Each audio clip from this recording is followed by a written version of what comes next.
and welcome to this week's What's Hot. Now, as we've all been saying to each other this year, I forget what day it is. It seems as though the same thing is happening on the markets. Traders and chief executives, brokers, the investment community are kind of forgetting what season it is.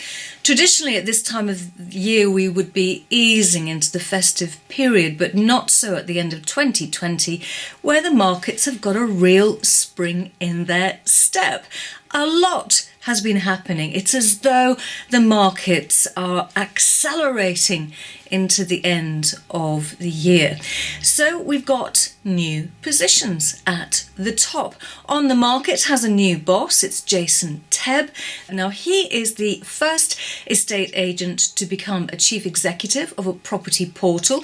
He looks slightly startled here, but who really wants to start a job less than a fortnight before Christmas, which proves my point that no one really knows what day of the week it is. But he's on performance-related options, so he has this to maintain, hence the startled expression.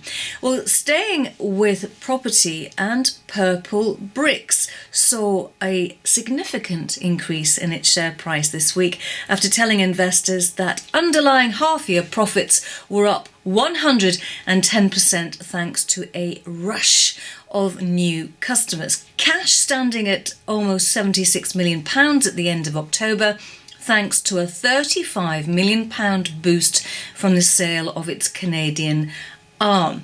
And as saying at Vision Muses, where do we go from here? Well, let's go to the London Stock Exchange, because towards the end of the year there has been a flurry and escalation in the amount of pre-end of year IPOs. And on Monday the 14th of December, Tirupati Graphite, the Madagascar, India-focused vertically integrated graphite producer, is now trading as the LSE's first pure-play graphite producer.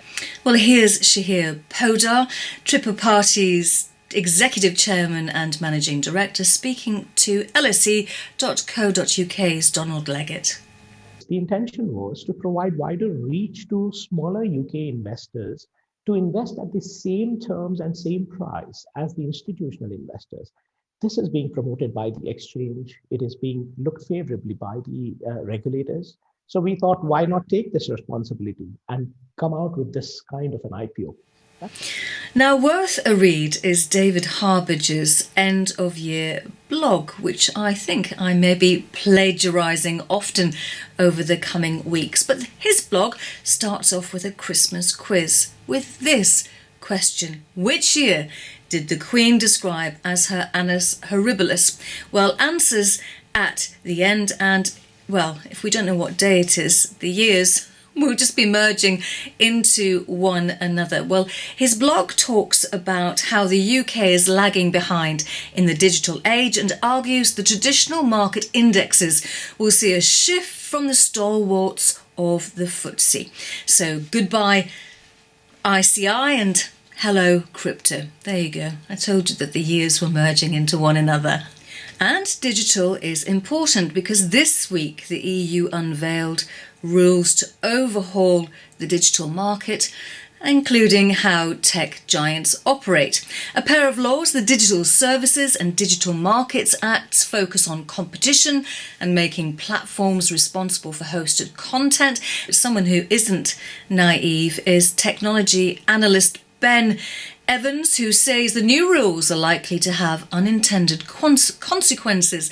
He said he expected the new acts to probably contain sensible things, contentious things, and silly things. And Ben, we've taken this photograph from your Twitter feed, and we hope you're not being silly and you are in fact enjoying a quiet pint in a very socially distanced way. And we can't see that huge plate of Scotch eggs that you've got in front of you. And now the answer to David Harbager's Christmas quiz. The year was, of course, 1992.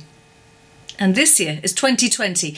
Until I see you again, stay safe and stay well.